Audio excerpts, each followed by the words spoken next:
तुमने जंगली जानवरों को लोगों पर हमला करते तो देखा होगा, लेकिन हमारी आज की कहानी में इसका एकदम उल्टा है। कहानी की शुरुआत होती है एक जू से, जहां कुछ शिकारियों ने घुसकर एक शेर का बच्चा चुरा लिया। उस बच्चे को पिंजरे में कैद करके एक हवाई जहाज में ले जाया जा रहा था। इसके बाद हम एक 25 साल की लड़की एल्मा को देखते हैं, जो पियानिस्ट बनना चाहती है। उसे जानवर भी बहुत पसंद थे। एक दिन वो एक आइलैंड पर घूमने जा रही थी। असल में ये आइलैंड उसके दादा का था। उसके दादा ने उसे कई साल पहले गोद लिया था और अब उनकी मौत के बाद ये आइलैंड एल्मा को विरासत में मिला है। आइलैंड पर अंकल जो ने उसका स्वागत किया। वहाँ पर एक बहुत सुंदर सा घर था। उसने फैसला किया कि वो आज की रात इसी आइलैंड पर गुजारेगी। रात के समय अपने दादा की वीडियोस देखकर एल्मा का दिल भर आया। एक वीडियो में उसके दादा ने बताया कि स्नो नाम की एक मादा भेड़िया कुछ साल पहले न जाने कहां से इस आइलैंड पर आ गई थी और समय के साथ उन दोनों में गहरी दोस्ती हो गई। दादा ने एल्मा से कहा कि वो भी स्नो को ढूंढकर उससे दोस्ती कर ले। उस रात शेर के बच्चे वाला प्लेन बेहद खराब मौसम की वजह से उसी आइलैंड पर क्रैश हो गया। क्रैश की आवाज सुनकर एल्मा डर गई और उसने बाहर जाकर देखा,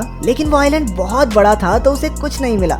अगली सुबह चार्ल्स और एली नाम के दो नौजवान वहां आए। उन्होंने स्नो को कैद करने के लिए जाल बिछा दिया। असल में वो भेड़ियों के पार्क के मालिक थे और उसके लिए स्नो को पकड़कर ले जाना चाहते थे। कुछ देर बाद स्नो जाल में फंस गई, लेकिन अपनी सूझबूझ से चार्ल्स और एली के आने से पहले ही वो जाल काटकर भाग निकली। फिर वो तैरकर आइलैंड की दूसरी ओर जा पहुंची, जहां उसकी मुलाकात एल्मा से हुई। पहले तो एल्मा घबरा रही थी, लेकिन फिर उसने अपने दादा की बात याद की और स्नो को पुचकारने लगी। कुछ देर बाद एल्मा प्लेन क्रैश की जगह पर पहुंची। खुशकिस्मती से शेर के बच्चे को कोई चोट नहीं पहुंची थी। वो एक पक्षी के घोंसले में गिर गया था, लेकिन पक्षी ने उसे नीचे धक्का दे दिया और इसके बाद वो सीधा जाकर एल्मा की गोद में गिरा। एल्मा भी उसे अपने साथ घर ले आई। उसी वक्त स्नो भी अपने छोटे बच्चे के साथ घर में आ गई। घर में 3 प्यारे जानवर देखकर एल्मा बहुत खुश थी। उसने तुरंत अंकल जो को बुलाया, लेकिन उन्होंने एल्मा से कहा कि इन खतरनाक जानवरों को घर में रखना ठीक नहीं है, तुम्हें इन्हें जू वालों को दे देना चाहिए। अंकल ने ये भी बताया कि शेर के बच्चे को ढूंढते हुए जू के कर्मचारी वहाँ जरूर आएंगे, और हुआ भी बिल्कुल वैसा ही।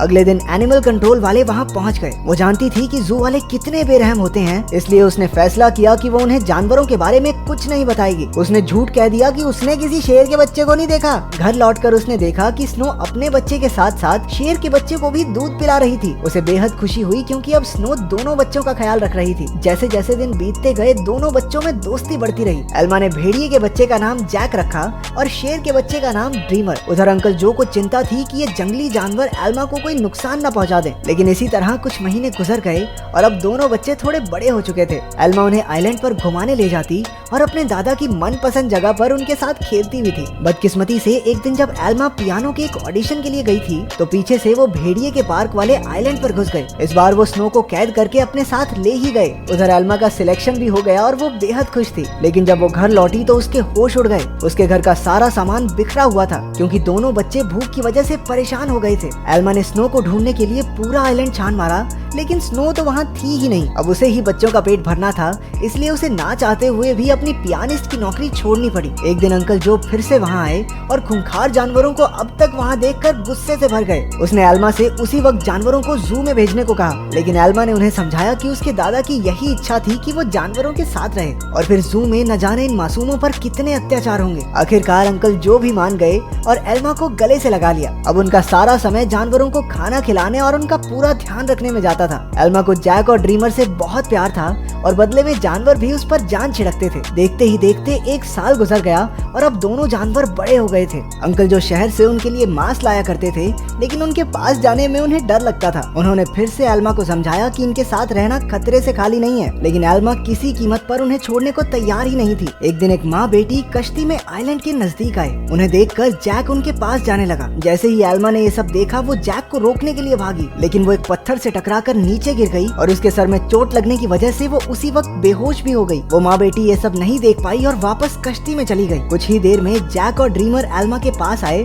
और उसे उठाने की बहुत सी कोशिशें की, लेकिन कोई फायदा नहीं हुआ। वो कई घंटों तक जोर जोर से आवाजें लगाकर मदद के लिए पुकारते रहे, लेकिन कोई नहीं आया। जल्द ही रात हो गई और दोनों जानवर एल्मा से सटकर बैठ गए। उन्होंने पूरी रात जागकर एल्मा को गर्माहट दी। अगली सुबह अंकल जो ने एल्मा को कई बार कॉल की, लेकिन कोई जवाब न मिलने पर वो समझ गए कि कुछ तो गड़बड़ जरूर है। वो तुरंत आइलैंड पर पहुंचे। उन्हें उन्हें लगा कि जरूर इन जंगली जानवरों ने एल्मा पर हमला कर दिया होगा, इसलिए उन्होंने एनिमल कंट्रोल वालों को कॉल कर दिया। लेकिन जब उन्हें एल्मा बेहोश मिली और जानवरों को उसकी रक्षा करते देखा तो उन्हें अपनी इस हरकत पर बहुत पछतावा हुआ। इसके बाद जब एल्मा को हॉस्पिटल ले जाया गया तो डॉक्टर ने उन्हें बताया कि अगर जैक और ड्रीमर ने उसे गर्माहट न दी होती तो शायद वो आज जिंदा न होती। उधर एनिमल कंट्रोल वालों ने जैक को पकड़कर इलाई और चार्ल्स को सौंप दिया। उन्हें एहसास हो गया कि जैक तो स्नो का ही बच्चा है। वहीं ड्रीमर को एलन नाम के एक आदमी को बेच दिया गया जो एक जू चलाता था। एलन बहुत बेरहम आदमी था जो अक्सर अपने जानवरों को पीटा करता था, लेकिन अपने बाप से बिल्कुल उल्टा उसका बेटा रैफा बहुत नरम दिल का था।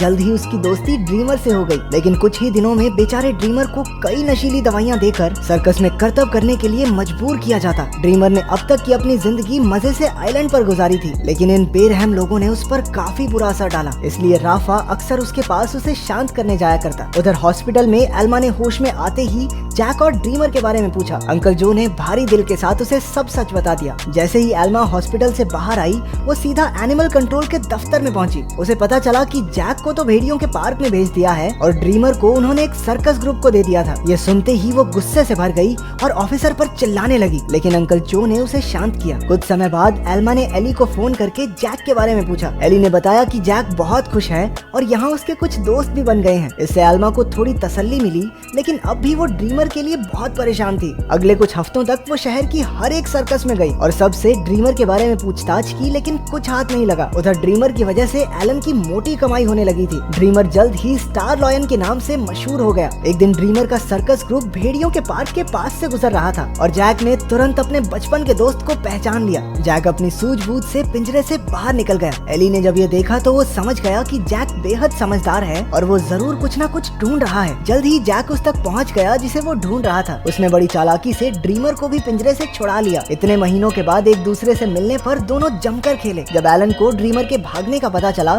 तो उसने गुस्से में बेहोश करने वाली बंदूक निकाल ली। उसके बेटे रैफा ने उसे रोकने की बहुत कोशिश की, लेकिन लालची एलन ने उसकी एक न सुनी। हारकर रैफा भी ड्रीमर को ढूंढने एलन के साथ चल पड़ा। एलन ने एली को भी ड्रीमर के बारे में बताया। अब वो समझ गए थे कि जैक और ड्रीमर दोनों साथ ही हैं। इसी वजह से पूरे शहर में हाई अलर्ट जारी कर दिया गया। उस शाम एली ने एल्मा को सब कुछ बताया और कहा कि एनिमल कंट्रोल वाले दोनों जानवरों के पीछे पड़े हैं। ये सुनकर एल्मा घबरा गई, लेकिन एली ने बताया कि उन्होंने जैक के शरीर में एक ट्रैकर फिट किया था। जैक और ड्रीमर की आखिरी लोकेशन एक जंगल के आसपास थी। अब एल्मा और एली ने मिलकर जानवरों को ढूंढने का फैसला किया। उधर दोनों जानवर शहर में खुलेआम घूम रहे थे, इसलिए पुलिस ने शूट एट साइट के ऑर्डर्स दे दिए। बाद में दोनों जानवर फिर से जंगल में पहुंच गए, जहां एलन और रफा ने उन्हें देख लिया। लालची एलन ने ड्रीमर पर अपनी ट्रैंकुलाइजर गन से हमला कर दिया, लेकिन उसी वक्त जैक बीच में आ गया और अपने दोस्त के बदले खुद गोली का शिकार हो गया। बेचारा जैक तो उसी वक्त बेहोश हो गया, जबकि ड्रीमर को वहां से भागने का मौका मिल गया। उसके भाग जाने के बाद रैफा ने तुरंत जैक का ट्रैकर हटाकर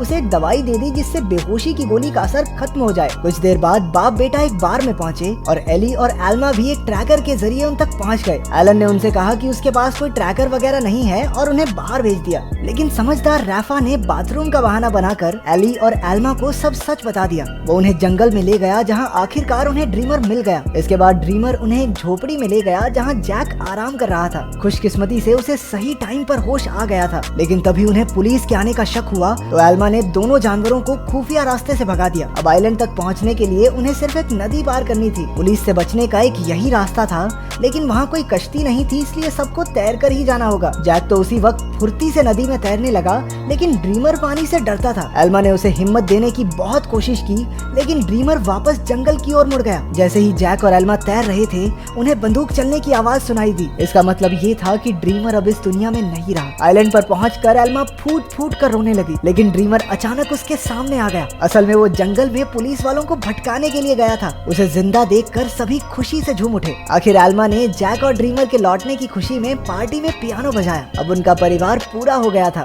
अंत में एल्मा ने सबको अपने प्यारे जानवरों की कहानी बताई, जिससे सभी लोगों के दिल भर आए और वो तीनों खुशी खुशी फिर से एक साथ रहने लगे। तो तुम्हारा फेवरेट जंगली जानवर कौन सा है और क्या तुम उसे पालना चाहते हो? कमेंट्स में जरूर बताना। मिलते हैं अगली वीडियो में।